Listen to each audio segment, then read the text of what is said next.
നായകൻ വീണ്ടും വരാ എന്ന് പറയുന്ന ആ ഒരു പാട്ട് കേൾക്കുന്ന സമയത്ത് തന്നെ രോമം ഇങ്ങനെ എഴുന്നേറ്റ് നിൽക്കുന്ന തരത്തിലുള്ള ഒരു ഇന്റർവെൽ ബ്ലോക്ക് ബസ്റ്റർ. എൻ്റെ ലൈഫിൽ ഞാൻ കണ്ടേക്കുന്ന ഒരു കിഡിലൻ ഇന്റർവെൽ സീക്വൻസ് ഏതാണെന്ന് ചോദിക്കുകയാണെന്നുണ്ടെങ്കിൽ ഞാൻ ആദ്യം പറയുന്ന പേരെന്ന് പറയുന്നത് ബേസിക്കലി സൂര്യ 44 എന്ന് പറയുന്ന സിനിമയുടെ ലേറ്റസ്റ്റ് അപ്ഡേറ്റ് വന്നിട്ടുണ്ട്. ഒരു വീഡിയോ വന്നിട്ടുണ്ട്. ഫസ്റ്റ് ഷോട്ടിനകത്ത് എടുത്തു വെച്ചേക്കുന്ന ഒരു സാധനം എന്നൊക്കെ പറയുന്ന സമയത്ത് ഒരു മിനിറ്റ് കൊണ്ടൊക്കെ വില്ലനസ് കാണിക്കാനായിട്ട് സാധിക്കുമെന്ന് ചോദിക്കുന്ന തരത്തിലുള്ളൊരു കിടുക്ക സാധനം. അങ്ങനെയാണ് എനിക്ക് തോന്നിയത്. പക്ഷെ നിങ്ങൾ ആരും ശ്രദ്ധിക്കാത്ത ഒരു ഇമ്പോർട്ടൻറ്റ് കാര്യം എന്താണെന്ന് നോക്കുകയാണെന്നുണ്ടെങ്കിൽ കാർത്തിക് സുബ്രാജിൻ്റെ ഈ ഒരു പടത്തിനകത്ത് നിന്നുള്ള ഈ ഒരു ഷോട്ടിന് ഒരുപാട് പ്രത്യേകതകളാണ് ഒളിഞ്ഞിരിക്കുന്നത്. എന്താണെന്നുള്ള കാര്യമൊക്കെ നിങ്ങൾക്ക് ഡീറ്റെയിൽ ആയിട്ട് ഡീകോഡ് ചെയ്യാം. എല്ലാ പ്രേക്ഷകർക്കും പുതിയ വീഡിയോയിലേക്ക് സ്വാഗതം. എൻ്റെ പേര് ഡൊണാൾഡ് എന്നാണ്. So welcome back to today's video. Decoding എന്ന് പറയുന്ന ഒരു പരിപാടിയിൽ നമ്മൾ ആദ്യമേ തന്നെ ശ്രദ്ധിക്കേണ്ട ഒരു ഇമ്പോർട്ടൻ്റ് ആയിട്ടുള്ള കാര്യം എന്താണെന്ന് നോക്കുകയാണെന്നുണ്ടെങ്കിൽ ഈ വീഡിയോക്കകത്ത് ഞാൻ പ്രധാനമായിട്ട് ശ്രദ്ധിച്ചൊരു കാര്യം എന്താണെന്ന് നോക്കുകയാണെന്നുണ്ടെങ്കിൽ ഷോട്ടൊക്കെ നല്ല രസമായിട്ട് വന്നിട്ടുണ്ടല്ലേ. ശരിക്കും സൂര്യയുടെ ഒരു ക്യാരക്ടർ എങ്ങനെയായിരിക്കും നോക്കുകയാണെന്നുണ്ടെങ്കിൽ ഒരു വിൻറ്റേജ് ലുക്കുള്ള ഒരു ക്യാരക്ടറായിട്ടാണ് എനിക്ക് ഫീൽ ചെയ്യുന്നത്. അതായത് കുറച്ച് വർഷങ്ങൾക്ക് മുമ്പ് എടുക്കുന്ന ഒരു കഥയുടെ ഒരു കഥ പറയുന്ന സമയത്തുള്ള ഷോട്ടാണോ ഈ ഒരു സീൻ എന്നുള്ളൊരു കാര്യം ചോദിക്കുകയാണെന്നുണ്ടെങ്കിൽ ബേസിക്കലി ഫസ്റ്റ് സീനകത്ത് നമുക്ക് ഇവിടെ ഒരു കാര്യം കാണാൻ സാധിക്കും. ഒരു ഡേറ്റ് ആണ് ഇവിടെ നമുക്ക് കാണാൻ സാധിക്കുന്നത്. ഇത് ക്ലാപ്പ് ബോർഡാണ്. ശരിക്കും സിനിമയുടെ ഷൂട്ടിംഗ് നടക്കുന്ന സമയത്ത് ഫസ്റ്റ് ഈ ക്ലാപ്പ് ബോർഡ് അടിച്ചുകൊണ്ടാണ് സിനിമയുടെ ഷൂട്ടിംഗ് സ്റ്റാർട്ട് ചെയ്യുക. ഇതൊക്കെ എല്ലാവർക്കും അറിയാവുന്നതാണ്. അറിയാത്തവർക്ക് വേണ്ടിയിട്ട് പറഞ്ഞെന്ന് മാത്രം. ഈ ഒരു ക്ലാപ്പ് ബോർഡ് നോക്കുകയാണെന്നുണ്ടെങ്കിൽ ഇതിനകത്ത് തന്നെ നമുക്ക് ഒരുപാട് ഡീറ്റെയിൽസിൽ കാണാൻ സാധിക്കും. 6-ാം മാസം, അതായത് ജൂൺ മാസത്തിൽ ഷൂട്ട് ചെയ്തേക്കുന്ന ഒരു വീഡിയോ ആണിത്. നമ്മൾ ഓൾറെഡി മുമ്പേ തന്നെ ഒരു അപ്ഡേറ്റ് പറഞ്ഞിട്ടുണ്ടായിരുന്നു. ഒരു ഫസ്റ്റ് ട്രയൽ വീഡിയോ ഓൾറെഡി ഈ സിനിമയുടെ ഷൂട്ടിംഗ് കഴിഞ്ഞിട്ടുള്ളൊരു കാര്യം നമ്മൾ മുമ്പേ ഒരു അപ്ഡേറ്റിലൂടെ നമ്മൾ പറഞ്ഞു തന്നൊരു കാര്യം തന്നെയായിരുന്നു. ഇതിനകത്ത് നമ്മൾ നോക്കുകയാണെന്നുണ്ടെങ്കിൽ ഇപ്പം ഈ കാണിക്കുന്ന സൂര്യയുടെ ഈ ഒരു സീൻ എന്ന് പറയുന്നത് ബേസിക്കലി 44-ാമത്തെ സീനാണ്. അതായത് 43 സീനുകൾ കഴിഞ്ഞതിന് ശേഷമുള്ള ഒരു സീനാണ് ഈ ഒരു സീൻ എന്ന് പറയുന്ന സമയത്ത്. ഇതൊരു തുടക്ക സീനല്ല. ഈ സിനിമ യഥാർത്ഥത്തിൽ സംഭവിക്കുന്ന സമയത്ത് സ്ക്രിപ്റ്റ് അനുസരിച്ച് നോക്കുകയാണെന്നുണ്ടെങ്കിൽ സീൻ ഡിവിഷൻ ചെയ്തിരിക്കുന്ന സമയത്ത് 44-ാമത്തെ സീനാണ് ശരിക്കും ഇവിടെ കാണാൻ സാധിക്കുന്നത്. അതായത് ഒരു ക്യാരക്ടറിന്റെ ഇൻട്രോയാണ് ഇവിടെ ഷൂട്ട് ചെയ്ത് വെച്ചേക്കുന്നത്. അത് കുറച്ച് നേരത്തിന് ശേഷം, സിനിമ തുടങ്ങിയതിന് ശേഷം കുറച്ച് നേരങ്ങൾക്ക് ശേഷമാണ് ഈ ഒരു സീൻ വരാനായിട്ട് പോകുന്നത് എന്നുള്ളൊരു കാര്യം തന്നെയാണ് നമുക്ക് ഇവിടുന്ന് മനസ്സിലാക്കാനായിട്ട് സാധിക്കുന്ന ഒരു കാര്യം എന്ന് പറയുന്നത്. ഷോട്ട് എന്ന് പറയുന്നത് 9-ാമത്തെ ഷോട്ടാണ്. അതായത് 44-ാമത്തെ സീൻ എന്ന് പറയുന്ന സമയത്തും 9-ാമത്തെ ഷോട്ടായിട്ടാണ് ഇത് എടുത്തു വെച്ചേക്കുന്നത്. ഫസ്റ്റ് ടേക്കിനകത്ത് തന്നെയാണ് സൂര്യ ഇത്രയും നല്ല ഗംഭീര പ്രകടനം കാഴ്ചവെച്ചേക്കുന്നത് എന്നുള്ളൊരു കാര്യം കൂടി നമ്മൾ മനസ്സിലാക്കേണ്ടത് തന്നെയാണ്. കാരണം നടിപ്പിൻ നായകൻ എന്ന് പറയുന്ന ഒരു പേരിന്റെ പവർ കാണണമെന്നുണ്ടെങ്കിൽ ഫസ്റ്റ് ടേക്കിൽ തന്നെയാണ് ഇത്ര ഇന്റൻസിറ്റിയോട് കൂടിയിട്ട് ഇദ്ദേഹം ഒരു ക്യാരക്ടറിനെ അപ്രോച്ച് ചെയ്തേക്കുന്ന ഒരു കാര്യം തന്നെ വേണം മനസ്സിലാക്കാനായിട്ട്. ക്യാരക്ടറിലോട്ട് കിടക്കുന്ന സമയത്ത് ഇദ്ദേഹത്തിന്റെ അടുത്തിരിക്കുന്ന 2 ബാഗുകളായിരുന്നു ഞാൻ ശ്രദ്ധിച്ചിരുന്ന ഒരു കാര്യം എന്ന് പറയുന്നത്. ഒരു ഹാൻഡ് ബാഗും ഒരു സ്യൂട്ട് കേസ് ഇരിക്കുന്നതായിരുന്നു കാണാൻ സാധിക്കുന്നുണ്ടല്ലേ. ബേസിക്കലി ഇദ്ദേഹം വേറൊരു നാട്ടിൽ നിന്നും വന്നേക്കുന്ന, ബോംബെ പോലെ ഏതൊരു നഗരത്തിൽ വന്നിരിക്കുന്ന, അതിൻ്റെ ആ ഒരു കടൽ ആസ്വദിച്ചിരിക്കുന്ന, അതായത് ശരിക്കും KGF സിനിമയിലൊക്കെ പറയുന്ന പോലെ തന്നെ ഒരു ഗാങ്സ്റ്റർ ലുക്കിലുള്ളൊരു സിനിമയാണെന്നുള്ളൊരു കാര്യം തന്നെ എനിക്ക് തോന്നുന്നത്. കാരണം 2 കാരണങ്ങളാണ്. ഒന്ന്, ഇദ്ദേഹത്തിൻ്റെ ലുക്ക് കാണുന്ന സമയത്ത് ഇദ്ദേഹത്തിൻ്റെ ദേഹത്തിട്ടേക്കുന്ന ആ ഡ്രസ്സുകൾ നമ്മൾ നോക്കുകയാണെന്നുണ്ടെങ്കിൽ ആ ഡ്രസ് കോഡ് തന്നെ ബേസിക്കലി പറയുന്നത് പാബ്ലോ എസ്കോബാറിൻ്റെ ഒരു ഇൻസ്പിറേഷൻ എന്നുള്ളൊരു കാര്യം തന്നെ വേണം മനസ്സിലാക്കാനായിട്ട്. പാബ്ലോ എസ്കോബാർ ആരാന്നുള്ളൊരു കാര്യം ഞാൻ കൂടുതൽ പറയണില്ല. കാരണം വീഡിയോ തന്നെ വേണമെങ്കിൽ ബ്ലോക്കായി പോയേക്കാം.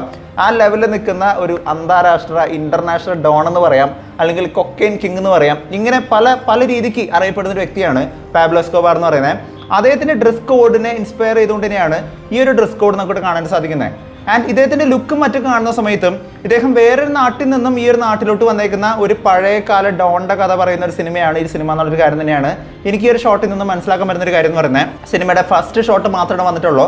പക്ഷേ ഇദ്ദേഹത്തിൻ്റെ ആ മുടി നീട്ടി വെച്ചേക്കുന്ന ലുക്കും മറ്റും കാണുന്ന സമയത്ത് ഒരു വിൻറ്റേജ് കാലഘട്ടത്തിൽ കുറച്ച് വർഷങ്ങൾക്ക് മുമ്പേ, ഏതാണ്ട് ഒരു 10-30 വർഷങ്ങൾക്ക് മുമ്പ് നടന്നേക്കുന്ന ഒരു സ്റ്റോറി പറയുന്ന ഒരു സിനിമയാണ് എന്നുള്ളൊരു കാര്യം തന്നെയാണ് ഈ ഒരു ഒറ്റ ഷോട്ടിൽ നിന്ന് നമുക്ക് മനസ്സിലാക്കാൻ പറ്റുന്ന ഒരു കാര്യം എന്ന് പറയുന്നത്. കോഴ്സ് കാർത്തിക് സുബ്രാജ് പടം എന്ന് പറയുന്ന സമയത്ത് അതിൽ കുറഞ്ഞത് ഒന്നും ചിന്തിക്കേണ്ട. കാരണം അങ്ങേരുടെ മേക്കിംഗ് എന്ന് പറയുന്ന സമയത്ത് തന്നെ വേറെ മാറി മേക്കിംഗ് ആണ്.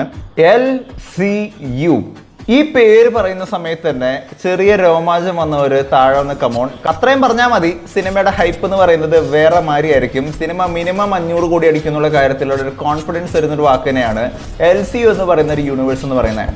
ബേസിക്കലി 2 വർഷം മുമ്പ് ഇതേ ദിവസം ജൂൺ 3-ാം തീയതി ഞാൻ FDFS കാണാൻ പോയിരിക്കുന്ന ഒരു സിനിമയെ കുറിച്ച് ഞാൻ ഓർക്കായിരുന്നു. നല്ല മഴയുള്ളൊരു ദിവസം. കാര്യമായിട്ട് എക്സ്പെക്ടേഷൻസ് ഒന്നും വെക്കാത്ത കാരണം തന്നെ, മഴ ദിവസം ആയതുകൊണ്ടാണെന്ന് എനിക്കറിയില്ല, തിയേറ്ററിൽ കാര്യമായിട്ട് ആളില്ലാത്ത ഒരു സിനിമയ്ക്ക് 10-16 കിലോമീറ്റർ അപ്പുറത്ത് പോയിക്കൊണ്ട് ഞാൻ ഈ സിനിമ ഫസ്റ്റ് ഷോ കണ്ടേക്കുന്ന ഒരു ദിവസം ഞാൻ ഓർക്കാണ്.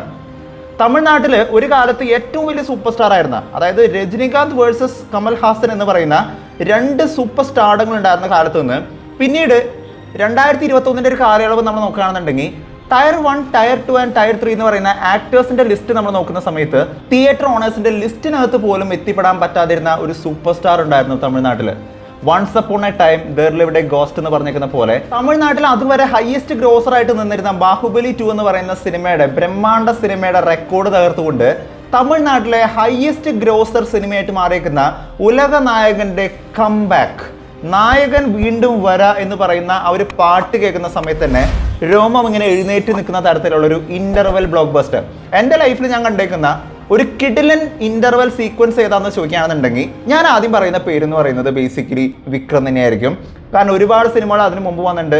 KGF ഉണ്ട്, ലിയോ ഉണ്ട്, ഇങ്ങനെ ഒരുപാട് സിനിമകൾ ഉണ്ടെങ്കിലും ഒട്ടും എക്സ്പെക്ട് ചെയ്യാത്തൊരു മൊമെന്റിൽ ഒരു മാസ്ക് മാത്രം ഇങ്ങനെ റിവീൽ ചെയ്തുകൊണ്ട്, ഫൈറ്റ് വേണ്ട, ഒന്നും വേണ്ട, ഒരു മാസ്ക് ഇങ്ങനെ റിവീൽ ചെയ്തുകൊണ്ട് ആരംഭിക്കലാങ്കൾ എന്ന് പറയുന്ന സമയത്ത് തന്നെ തിയേറ്ററിൽ ഞാനന്ന് കൈയടിച്ചതിനും കൂവിയതിനും എനിക്കൊന്നും അറിയില്ല അതെങ്ങനെ എക്സ്പ്രസ് ചെയ്യണമെന്ന്. ആ ലെവലിൽ കിട്ടിയിരിക്കുന്ന ഒരു തിയേറ്ററിക്കൽ ഇമ്പാക്റ്റ് ആയിരുന്നു വിക്രം സിനിമയുടെ ഫസ്റ്റ് ഹാഫ് എന്ന് പറയുന്നത്.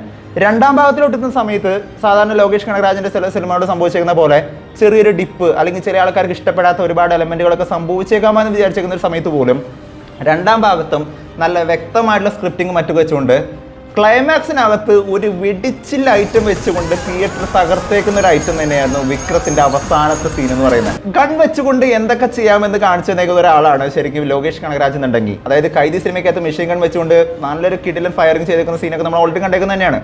ഇതിന് മേലെ ഇനി എന്ത് ചെയ്യാം എന്നുള്ളൊരു ചോദ്യത്തിനുള്ള ഒരു വലിയൊരു ഉത്തരം ഏതാണെന്ന് വെക്കുകയാണെന്നുണ്ടെങ്കിൽ അത് വിക്രം തന്നെയായിരുന്നു. വലിയൊരു ഗൺ കൊണ്ടുവന്നുകൊണ്ട് ഇങ്ങനെ വലിച്ചുകൊണ്ട് വരുന്ന കമലഹാസന്റെ ആ ഒരു entry, the eagle is coming എന്ന് പറയുന്ന ഒരു സോങ്ങിന്റെ ഒരു പ്ലേസ്മെന്റോട് കൂടിയിട്ട്, അനിരുദ്ധിന്റെ പ്ലേസ്മെന്റിനെ കുറിച്ച് പറയാണ്ടിരിക്കാൻ പറ്റില്ല.